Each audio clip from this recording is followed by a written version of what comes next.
ሰላም ጤና ይስጥልኝ ተከብራችሁ ተመልካችና አድማጮች የቻናል ቤተሰብ ተከታታዮች ህወሓት ያቀረበውን እንደራደር ጥያቄ የፌዴራል መንግስት ውድቅ ማድረጉን ከፍተኛ መጠን ያለው ወታደር የጦር መሳሪያ ወደ ትግራይ ክልል እየተንቀሳቀሰ መሆኑ የወጣው ያለ መረጃ ያመላክታል።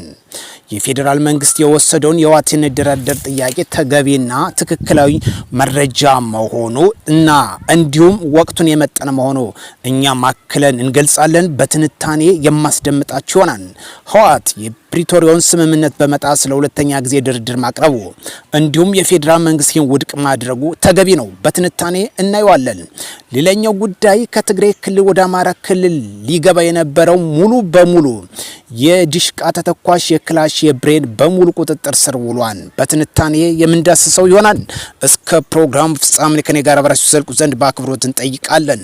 የአቶ ገዱ ጉዳይስ ምንድነው? አዚጋ ያይዘን ሻለቃ ደረጀ ማሩ የፈርቀዳጅ የሆነው ወይም የአማራ ክልል ትንሳኤ የሆነውን አብረን ያይዘን እንዳስሳለን። አብራችሁ ከኔ ጋር ተዘልቁ ዘንድ በአክብሮት እንጠይቃለን።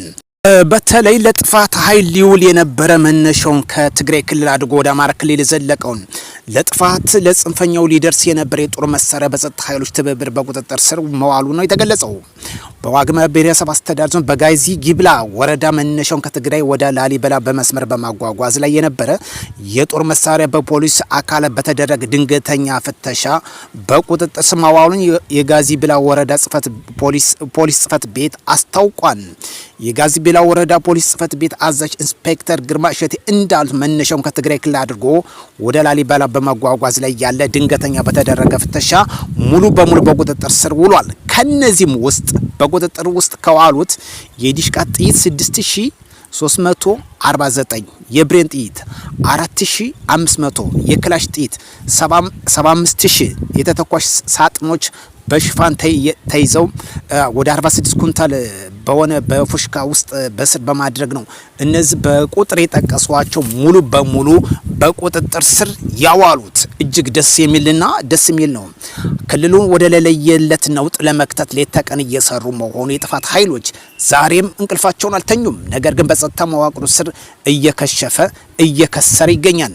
ሌላኛው ጉዳያችን ከዚህ ጋር እየይዘን ከምንዳስስባቸው ዋነኛ ጉዳዮች የፌዴራል መንግስት በአፍሪካ ህብረት ያቀረበውን የድርድር ጥያቄ እንደማይቀበሉ አንድ ባለስልጣን እንደገለጹት ዘኢኮኖሚስት እንዳወጣው መግለጫ ማለት ነው። ህወሓት የፌዴራል መንግስቱን ከሰሞኑን የገቡበትን ውጥረት አስመልክቶ የአፍሪካ ህብረት የድርድር ጥያቄ ያቀረበ ቢሆንም የፌዴራል መንግስቱ የአፍሪካ ህብረት በውስጥ ጉዳዮች አያገባውም የሚል ምላሽ መስጠቱ ታውቋል። ዘገባው አያይዞም ከፍተኛ ቁጥር ያለው የመከላከያ ኃይልና የጦር መሳሪያ ከትግራይ ወሰን መጠጋቱም ተገልጿል። ዘኢኮኖሚስት ትናንትና ባወጣው ዘገባ የመከላከያ ሰራዊቱ ወደ ትግራይ አዋሳኝ አካባቢዎች በከፍተኛ ቁጥር ያለው ኃይል እና የጦር መሳሪያ ማስጠጋቱ ምንጮችም ጠቅሶ ዘግቧል።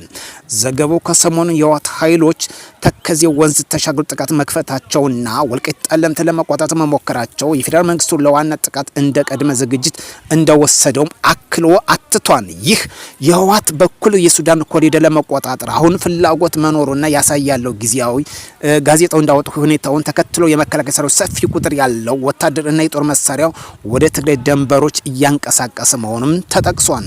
በተያያዘ ያሉ ከፍተኛ የህወሓት አመራር የኢትዮጵያ መከላከያ ሰራዊት በሙሉ አቅሙ እየተንቀሳቀሰ ነው የሚል መረጃም እያወጣ ይገኛል። ይሄ ዋነኛ መረጃው እንግዲህ የፌዴራል መንግስት የወሰደው አቋም እጅግ የሚደነቅና ተገቢ ነው።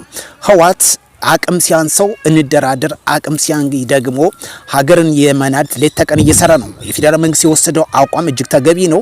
ለአንዴና ለመጨረሻ ጊዜ ግባ ከመሬቱ እንዲፈጸም የፌዴራል መንግስት በከፍተኛ ሁኔታ እየሰራ ይገኛል። ይሄ በእጅጉ የሚደነቅ ጉዳይ ነው።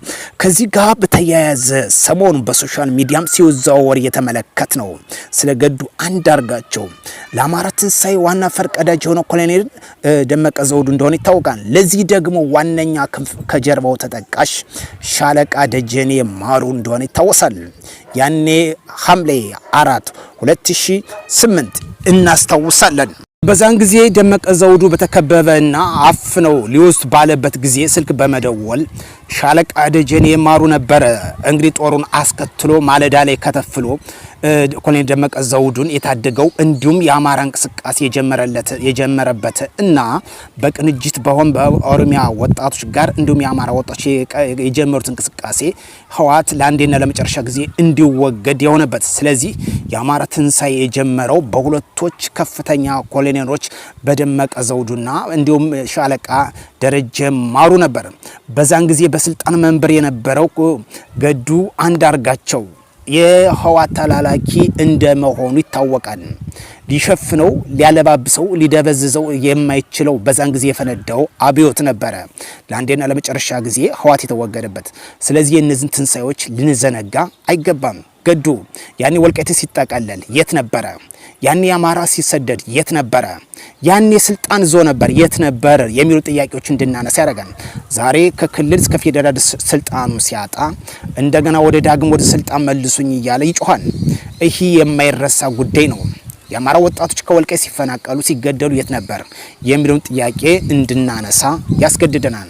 ስለዚህ ውድ ኢትዮጵያውያን ሀገር ወዳዶች ያለፈውን ታሪካችን ትተን ዛሬ የሚያስፈልገው እንደ ሀገር መቀጠል ካስፈለገን የፌደራል መንግስት ጋር መቆም ነው። ይሄን ትልቁ አማራጭ ህወሓት እና አሁን ያለው የገዱ ጩኸት አንድ ናቸው። የህወሓት ተላላኪ እንደሆነ ይታወቃል ገዱ። ምክንያቱም በስልጣን በነበረበት ጊዜ የወልቃይቶች የራያ አማሮች ሲጮሁ የት ነበር የሚለውን በግልጽ እንድናነሳ ስለሚጋብዘን ነው። በዋነኛነት እነዚህ ኮሎኔሎች እንድናነሳ ካደረገም ሁለት ነጥቦች፣ አንደኛ የአማራ አብዮት ወጣቶች እንቅስቃሴ እንዲጀመር ያደረገው ኮሎኔል ደመቀ ዘውዱና ደረጀ ወይም ሻለቃ ደረጀ ማሩ እንደሆነ በግልጽ የሚታወቅ ጉዳይ ስለሆነ ነው። በዚህ ውጣ ውረድ ሁሉ የገዱ አሻራ አንዳችም የተጠቃሽነት የለውም። ምክንያቱም በኃይል የመጣ አብዮት እንደሆነ ይታወቃል። አሁን ያለው እንቅስቃሴ የፋኖ ውሸት ነው። ስለ ኮሎኔል ፈንታው ሞሀቤ እናስታውስ። ትናንትና በፕሮፌሰር መስፍን አርያ የምክክር ኮሚሽን በነበረበት ተሳታፊ ከሆኑ የአማራ ታጣቂዎች አንዱ ኮሎኔል ፈንታው ሞሀቤ ነበር። ጥር 28 2018 ኮሎኔል ፈንታው ሞሀቤ፣ ፕሮፌሰር ኢያሱ አባተ እንዲሁም ደግሞ ካፒቴን ማስረሻ ሰጤ የተሳተፉበት ነው። ምን አሉ? ኮሎኔል ፈንታው ሞሀቤ ወደ ማረሚያ ወይም ደግሞ ወደ ቃሊቲ ወርዷን እስር ቤት ብሎ እየተቀባበሉት ነበር። ለአብነት ያህል ደረጃ ሀብተወልድ የሚባለው የፋኖ አንቂነን ምናምን የሚለው ይህን ያህል ውሸት ተገቢ አይደለም። እውነት እያደረ ይጠራል። ይሄ የሚታይ ነው። በትናንትናው ዕለት ስብሰባ ቁጭ ብሎ እነሱ እስር ቤት ከተውታል። በእነሱ አስተሳሰብ አሁን የፋኖ ትግል ምን ይላሉ? ይሄን ተቆጣጠር ነው፣ ይሄን ደመሰስ ነው። ልክ ከዚህ ጋር የተያያዘ ውሸት ነው። በቃ ያለቀ መሬት የወረደው ይሄ ነው። ሊሰመርበት የሚያስፈልገው ለሀገራችን የሚያስፈልገው ተያይዘን ማልማት ነው። ጦርነት አይጠቅምም። ሰላም ይቅደም። ትልቁ ራዕያችን ነው። ከብሔራዊ ጥቅማችን ከግል ጥያቄ ወይም ከአንድ ጎሳ ጥያቄ አይበልጥም። ኦሮሚያ ጥያቄ አለኝ፣ አማራ ጥያቄ አለኝ፣ ትግሬ ጥያቄ አለኝ። ሀገር ለመበተን ካልሆነ እነዚህ ጥቂት ፖለቲከኛ ተጠቃሚዎች ሊሰበስበን የሚችለው ብሔራዊ ጥቅማችን ስናስቀድም ብቻ ነው። ቢሆንም የምታመጡት ለውጥ አይኖርም። ሀገራችሁ ወደፊት ትራመዳለች። ጮሃዮች ትጮሃላችሁ። እዚህ ጋር ከምናነሰው ሌላው በመጨረሻ ጠቅላይ ሚኒስትር ዶክተር አብይ ወደ ወሎ ገብተዋል። ሲገቡ እንግዲህ ደማቅ አቀባበል ተደርጎላቸዋል። ጠቅላይ ሚኒስትሩ ይሰራል፣ ራዩን ያስፈጽማል። ስለ ስልጣን አይደንቀውም። ከህፃን እስከ አዋቂ ድረስ እኔ በጣም የሚገርመኝ እነዚህ ፕሮጀክቶች ለእናንተ ይቀልባችሁ ይሆናል፣ ግን እጅግ ጃንት የሆኑ ፕሮጀክት ናቸው። ኮይሻ አሁን ሰሞኑን ከተመለከት ነው 1800 ሜጋዋት እስከ 2160 የሚያመርት ከሆነ በመጨረሻ ሲጠናቀቅ ማለት ነው በአፍሪካ ሁለተኛ ይሆናል። ከህዳሴው ቀጥሎ እሱ ሁለተኛ ይሆናል። እስካሁን ባለበት ደረጃ ግን ሶስተኛ ነው። የግብጽ ፕሮጀክት ነው አንዱ ያለው በአባይ የተገነባው ማለት ነው። እናንተ ግን አባይን ለግብጽ ባሪያ ለመሆን ትሰራላችሁ ታጣቂዎች። ስለዚህ ሰከንበሉ የምታመጡት ለውጥ አይኖርም። ሰላም ይሁን። በሌላ መረጃ እስክንገናኝ መልካም ጊዜ ይሁንላችሁ ከወዲሁ እመኛለሁ።